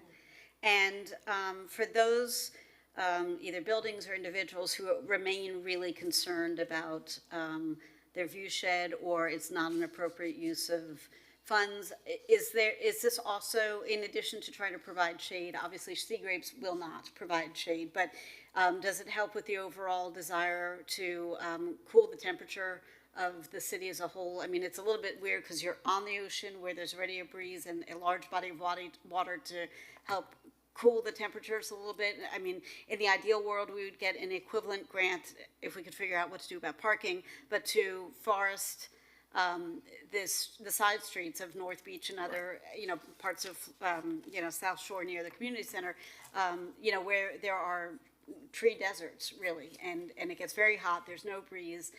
We haven't figured out the intersection between parking and tree canopy, but is this supposed to have environmental effects, benefits in addition to just shade? Can you talk about that a little bit? There are. They can provide sand trapping within the dunes, especially these native species that we're proposing, especially the smaller palette that we're now considering, which is the sea grapes and buttonwoods.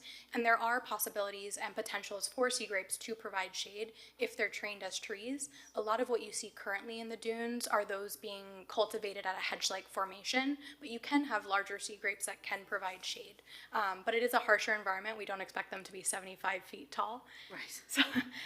So that's something to consider. And I would say that in regards to the entire North Beach planting proposals, there are 3 items at the Finance and Economic Resiliency Committee that contemplate some of those issues. Okay. But yes, in terms of the urban heat island effect, this would be important for cooling the city as a whole. Okay. Okay, thank you. Thank you, Commissioner. So I'm just going to express my concern is that I believe this could yield a substantial change in character on the beach walk. I feel that's my personal feeling. I think the beach walk is it's like the beach. You don't go to the beach seeking shade. If you want shade on the beach, you you take an umbrella, you take a cap, it's kind of the same thing with the beach walk. I think that there are areas of the beach walk nodes that might be appropriate for there to be perhaps a little bit more coverage, but it's very intermittent, not creating now a canopy necessarily over the beach walk. I have received complaints from individuals about having to do with views from their properties and riparian rights as well. Mr. Attorney, what riparian rights do condominiums have with the beach walk? And how would this in any way intrude with that? Well, based on the research that was done by some of the members of my team, we came to the determination that the city could in fact plant based on the information that was provided in terms of the height of the trees and what impact it might have. But I also heard Ms. Pratt mention that if there is a condo building that does not wish to have trees planted in front of it, then the city will not be planting trees in front of it. Understood. Yes, I understand that. Okay. But, some buildings may choose not to have it. Others may not oppose it. But if there's a riparian right, let's say, it wouldn't hold them back from in the future litigating against the city, if in fact that right exists. Well, the conclusion that we reached was that based on the information presented, the city could proceed. There is always a risk of litigation when people will file a claim. Whether or not they're successful, is sometimes dependent on what judge is hearing the case. But we felt comfortable that the city was within its rights to proceed.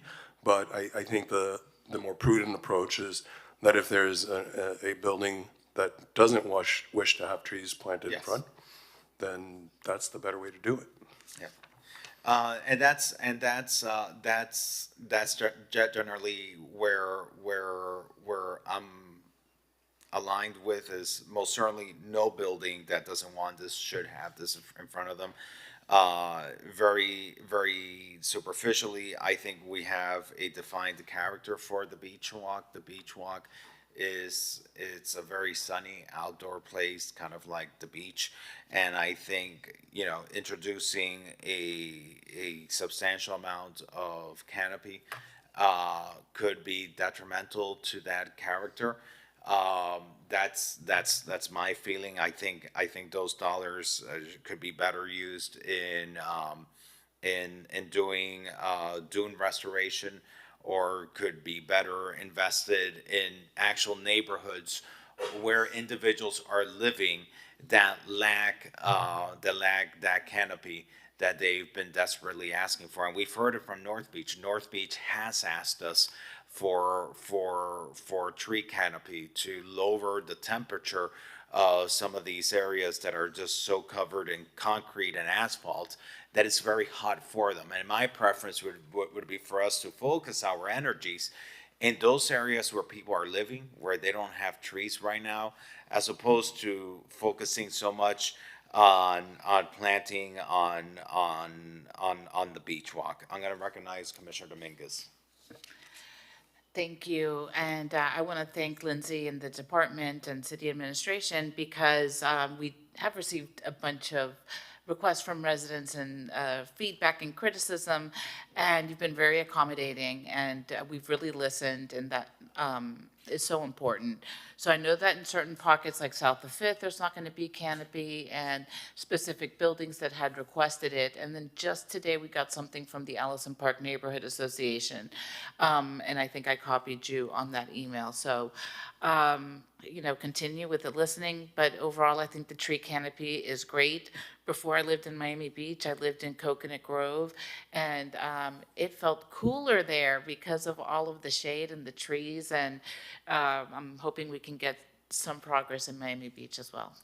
I have one question. Yes, Commissioner Bond. Lindsay, is there any flexibility in where the grants are used? So for instance, if you buy $1 million worth of trees or whatever, and you use 75% of them along the beach walk, where people want them, can the 25% of them be used someplace else in the city, in North Beach, in neighborhoods that are desperate for a tree canopy?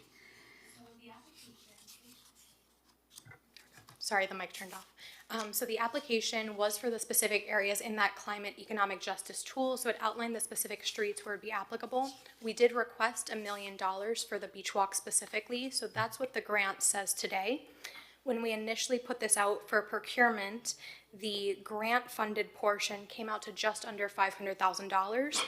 So we would have had $500,000 left over to utilize. We would have to approach the grant funding source to determine if an amendment to the grant is possible to either use in different areas or take whatever's left over from the beach walk and utilize in the other EJ communities. So maybe that's something to consider is, you know, I don't want to force things into where they're not wanted. And there are definitely places where they are wanted. So even if it means we might have to amend the grant to redistribute a little bit, that might be a good solution to everybody's concerns.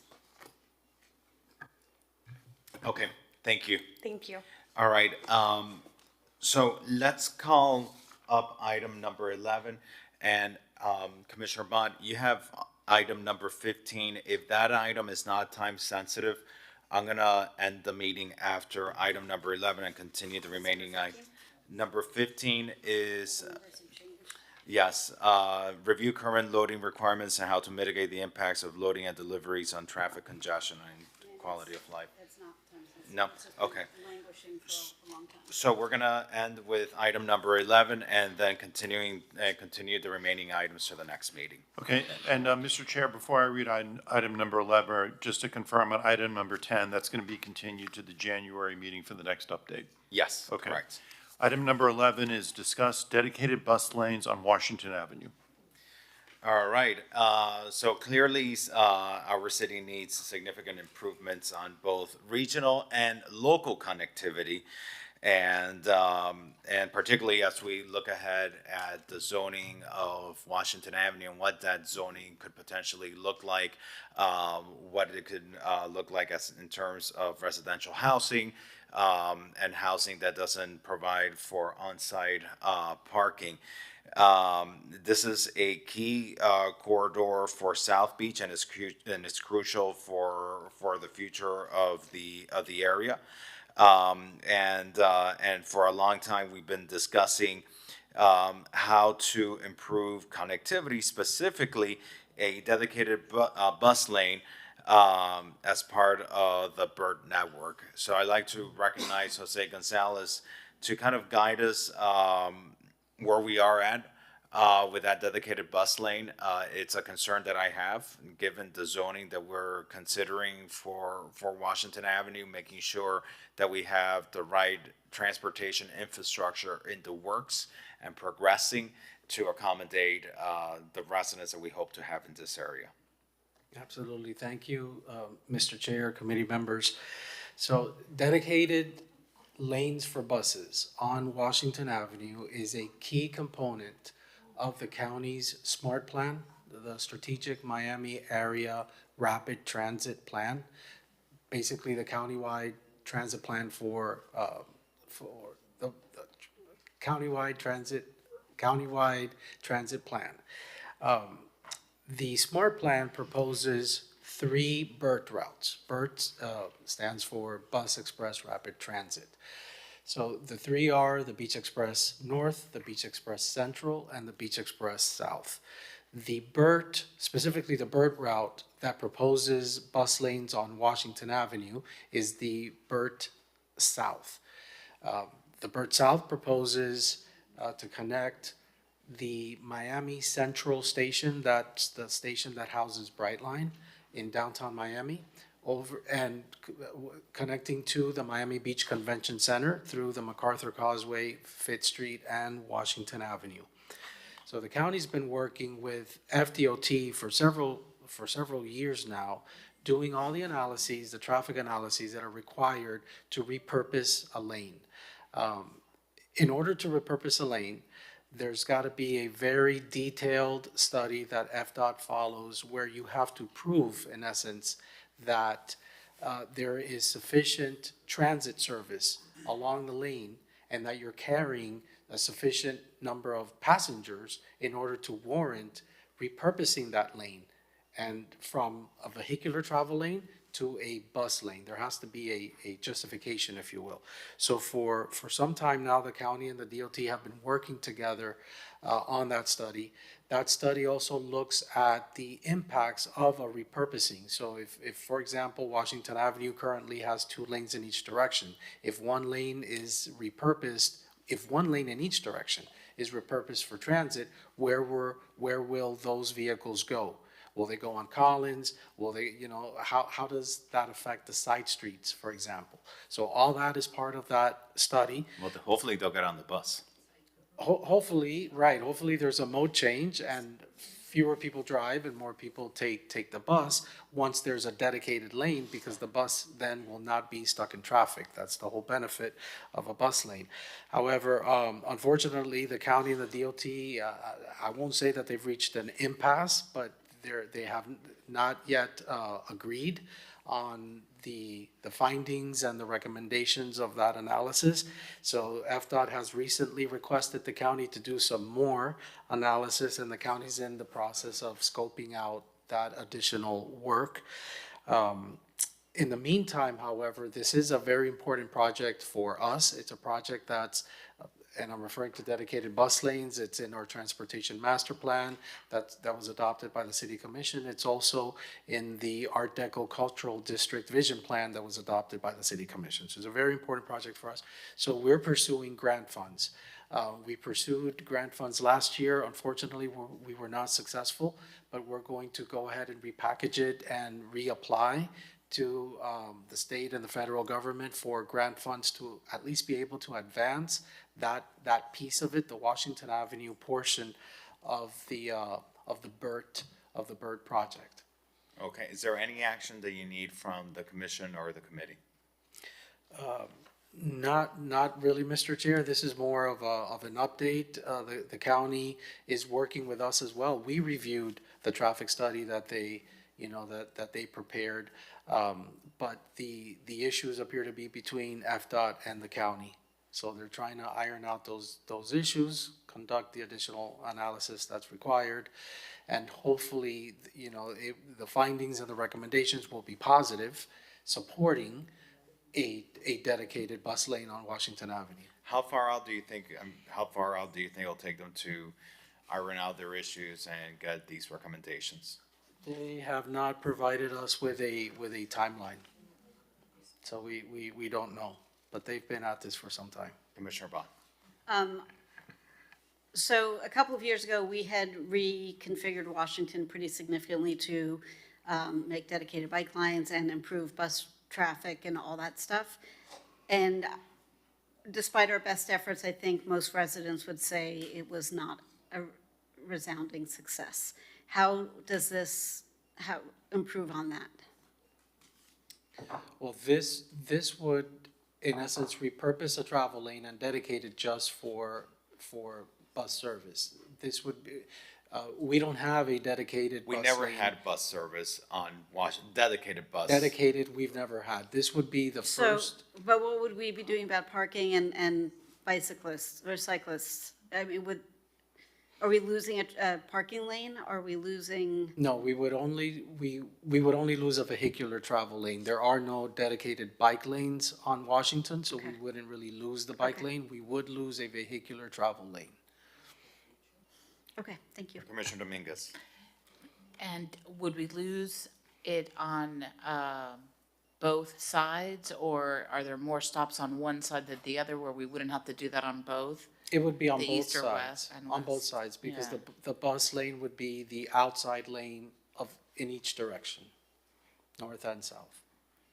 So the buses will continue to stop as they are And will this today. be a pilot, or what's the intent? Because I do worry, as Commissioner Bott says, what happened with the bike lanes, and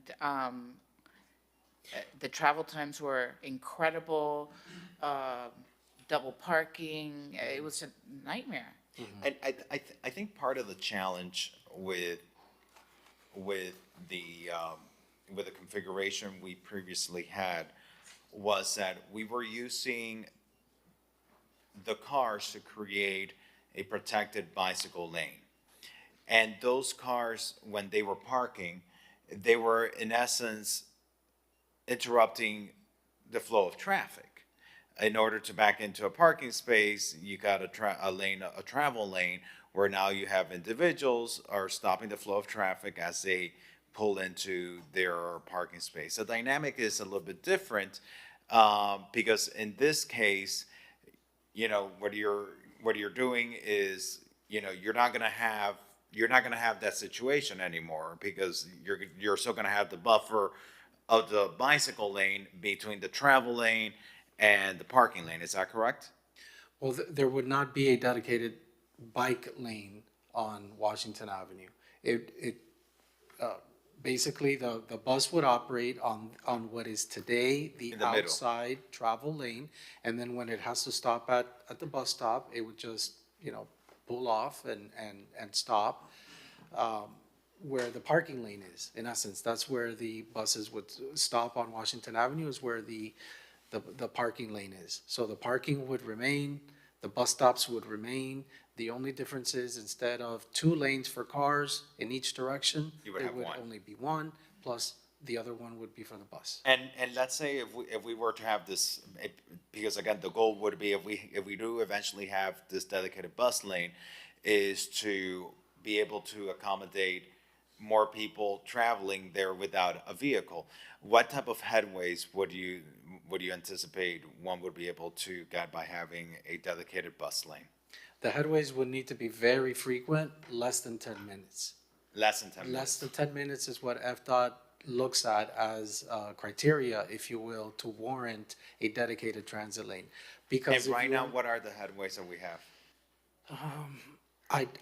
Well, we have headways. Each route has a different headway. Right. So our trolleys have a certain headway. It's about 20 minutes. The buses, the county buses, each route has a different headway.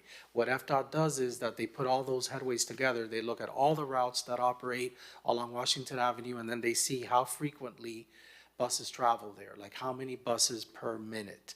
And if it meets the criteria of it's less than 10 minutes, then that warrants a bus lane. Otherwise, it may be challenging to get FDOT to approve a repurposing of a vehicular travel lane for a transit lane if that transit service, that very frequent transit service, is not there.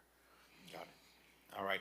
So, is there anything that we can do to try to get a quicker response from FDOT on this? Anything at all that you know that can help expedite this? No, Mr. Chair, we're in constant communication, with DTPW, and we've offered to help in any way that we can, but right now they're scoping out the additional effort. So they're looking at what additional work the county will need to do in order to get FDOT approval. Okay. All right. Any other public comments on this? Are there, Mr. Attorney, any comments on Zoom? Members of the public wishing to speak on this item? No? All right. And No one on Zoom. And I see none in person. I'm happy to, let's bring this item back in 6 months. Okay. Let's see where we are at in 6 months. If anything develops with this over those next 6 months, please update us.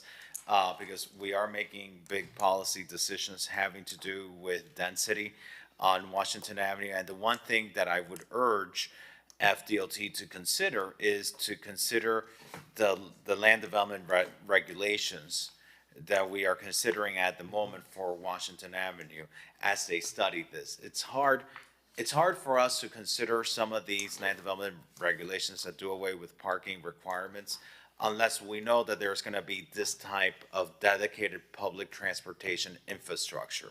So as policymakers, it's hard for me to say, yes, let's pass zoning with no parking requirements when I don't know, thinking that we're going to have a dedicated bus lane going north and south when I don't know that that's going to exist. And so one discussion depends on the other. And so to the extent that we're gonna continue, these policy discussions, is incentivizing residential housing on Washington Avenue, we need feedback from FDOT on the true viability of this actually really being a reality someday, of this dedicated bus lane being a reality. That's a very valid point, and we'll bring that to FDOT's attention, because we need to make sure they're not just looking at Washington Avenue the way that it is today, but also the future Washington Avenue.